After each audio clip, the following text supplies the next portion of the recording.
Hi guys, Swansea Videos here, back again for another video on the channel. And this one today then, we'll be just discussing the last couple of days of Swansea City transfer news. Like I said, I like doing free plays on this one, so there are some other players we have been linked with, some players who potentially could be going out the door, but at the moment, these are the three players linked with Swansea / leaving Swansea, which has got the highest interest at the moment. So if you do enjoy, please leave a like, comment, subscribe, like I said. All support is greatly appreciated, and apologies if you can see me sweating. It's not as warm as other places in the UK or around Europe, but it's still very humid, and I'm recording this 9:15 p.m. You'll see this obviously today, but I'm recording it yesterday, if that makes sense to you guys, late at night. But yeah, very, very warm, but that doesn't stop the Swansea Videos content. So, Swansea City are linked with Leyton Orient midfielder Ethan Galbraith. Now, this player may be of consideration from Swans fans, as we did put a deadline day bid in the transfer window just gone in the winter time. February the 2nd, was it, the window shut? We had a deadline day bid rejected anyway by Leyton Orient. According to Ben Wignall, Football League World, who can be hit or miss, it's not like a tier A source or a low tier E source, it's in and around the low B, high C category. Sometimes they're right, sometimes they're way off the mark.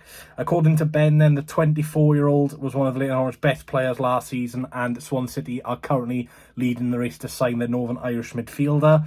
So yeah, one of Leyton Orient's best players last season, obviously a very successful campaign for Leyton Orient. Got all the way to the playoff final, and unfortunately they did lose that against fellow London side Charlton Athletic. But overall, if you told Leyton Orient fans to get to the playoff final, I think most of them would have taken that, to be fair.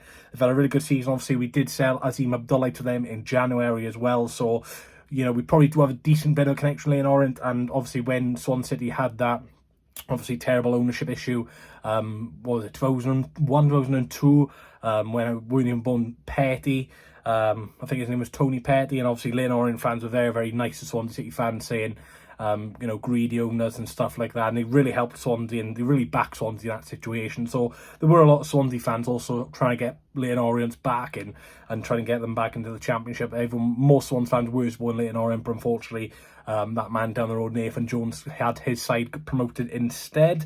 Yeah, so last season he played 42 games in the league, including the playoffs, 39 in the league and 3 games in the playoffs. He got 6 goals and 7 assists, which isn't too bad at all. Obviously, he's not an out-and-out attacker midfielder, just a plain central midfielder, and also can play right back as well. Has played right back on a few occasions. He only has 1 year left on his contract, and it's quite unlikely he will renew with Leyton Orient. So Leyton Orient are in a position a lot of clubs seem to be in these days, where they've got a very, very good player on their hands, a player who realistically is too good to be playing for that club. Not saying not too good to play for that league, potentially a better team in that league, if you get what I mean. But Leyton Orient in a tricky situation. You know this player is highly unlikely going to sign unless you give a bumper contract with a release clause in it. So you either sell him now, or you risk losing him on a potential free transfer next season or a pre-contract in January to a foreign team. Now, the Swans, like I said, did have a January deadline day / February deadline day bid rejected. I think we bid around about £1 million for that one. Charlton did put a bid in a couple of weeks ago for the Northern Irish midfielder. Of course, the team they beat in the playoff final. They bid at £1.3 million in June.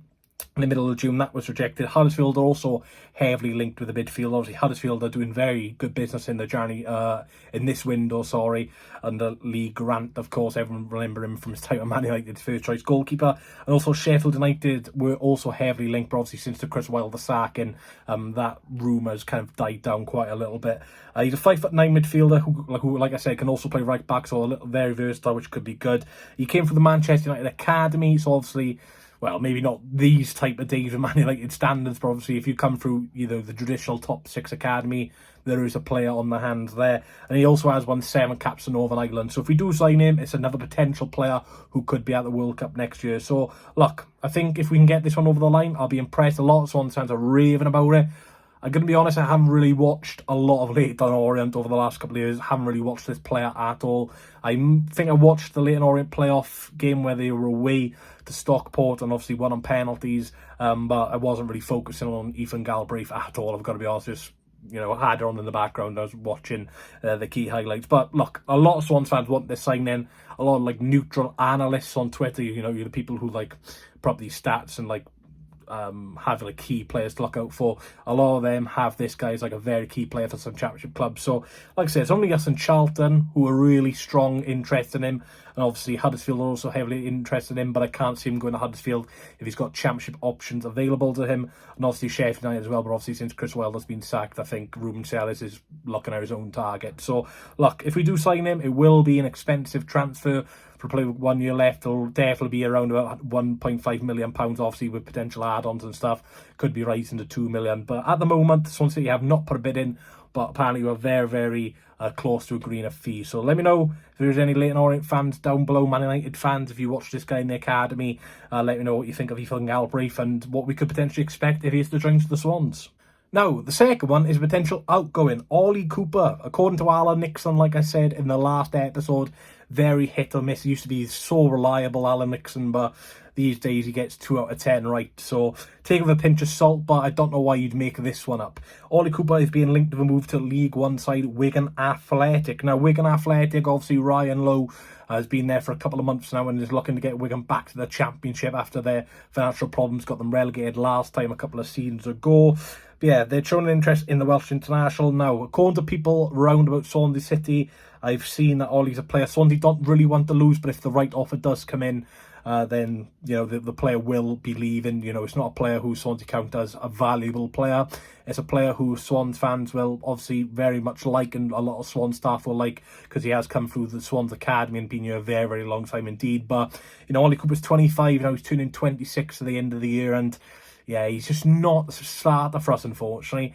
He did play 28 league games last season, only 10 starts, so 18 games off the bench. And, you know, when there's a World Cup year and Ollie Cooper is in and around that Welsh squad and has played a few games, again, more of them off the bench than starting, I think he needs to be playing football if he's got any chance of, you know, playing in that World Cup. Potentially could easily make the squad, obviously with Wales not having, you know, such talent as other nations out of our size, but I think Ollie Cooper needs to be playing football. It's a bit of a shame of Ollie because he has suffered some very bad injuries. Obviously, he had that loan spell at Newport in the 21-22 season, was very, very good at Newport.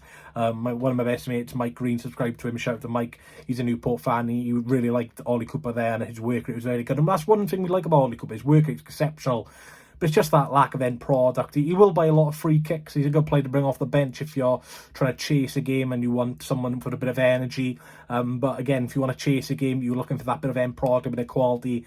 I just don't think Ollie Cooper has that at championship level anymore. So it's a tough one. It's a tough one. He made his Welsh debut in 2023, so that's very, very good for Ollie. Like I said, has had a few caps for Wales. Made his Swans debut in January 2021 in a 2-0 win over Stevenage in the FA Cup third round. And also in that game, Victor Gyökeres scored his only goal for Swansea, and then he went back to Brighton a few months later, and now he's been heavily linked with a move to Arsenal and Man United for a ridiculous amount of money. Could not see that coming anyway. But yeah, Ollie Cooper, let me know down below, guys. Would you be happy to see Ollie leave? Do you think he should go and get first team football? I know Ollie Cooper is getting married or has been married. I know he's had a child as well. Recently as well, so I'm not sure if he'd want to, you know, move away from Swansea when he's been here such a long time. Obviously, you've got to take family issues as well into the mat, and obviously him being basically a Swansea boy, even though he was born in Derby, and that he has been at Swansea since 2011 as an academy product. So he was in the academy for 10 years and then made his debut in 2021. So it'll be harsh to see him leave. It's always hard to see a youth player leave, especially when they've played a lot of games for the club. But realistically, football is... it's an emotional aspect of it, but it's also a business. And the way the Swans have progressed as a club at the moment, the signings are coming in, there's no room for settlement. And I think this could be a player who could leave Swansea this window. And the last player then, not going to speak too much about this one, is David Sousa. Swans have had a bid rejected from Molenbeek team in Belgium. I do believe the Brazilian centre-back. Now, the Swans apparently made a bid of £858,000 for the 6'3" left-footed centre-half, which was rejected by the club. They're looking for more around about the £1.3–1.4 million mark. Now, apparently we put this bid in before the Cameron Burgess signing was announced, but for some reason it's only now been reported, so I'm going to assume is his agent leaking this out to the press, trying to get his player, you know, a new contract or a move elsewhere. Because again, similar to the Ethan Galbraith situation, again, a player with only 1 year left in his contract. But yeah, don't know too much about him. He played 30 games last season in all competitions, 3 goals, 2 assists, so 5 goal contributions in 30 games. Well, that's 1 every 6 games, I believe. Let me do the math. 6, 12, 18, 24, yeah, 1 every 5 games, which isn't too bad for a centre-back. So similar goal contribution to Harry Darling. Again, you know, if this was to happen, we'd have 2 left-footed centre-backs, 2 right-footed centre-backs, 4 centre-backs, some good cover, some good competition there. But yeah, I think with us already signing Cameron Burgess and this bid getting put in before we sign Burgess and something now come out, then it's very unlikely that Swans will put a second bid in. But you never know, especially if we get an injury to the centre backs in pre-season and David Sousa is still available. But yeah, let me know if there's any Molenbeek fans in the comment section. Let me know what he's like as a player. Like I said, left-footed centre back, Brazilian, 23 years old, just under £1 million Swans bidded for him. But yeah, I can't see this one happening, but we did put a bid in, so I thought I'd report on it. But anyway, thanks guys for watching. If you did enjoy, please leave a like, comment, subscribe. Let me know your thoughts on the latest Swansea City transfer rumours. And yeah, if there's any of these fans of these clubs who I've mentioned in this video, please let me know down below what we could expect of the player if he does join. But anyway, thanks for watching. I am sweating. I need to get the fan on me as soon as possible. But yeah, thanks anyway for all the consistent support. And yeah, can't wait for the season to start. And hopefully Swans can sign some more players so I can do some more videos on it. Thank you and goodbye. Show you, I need one more chance.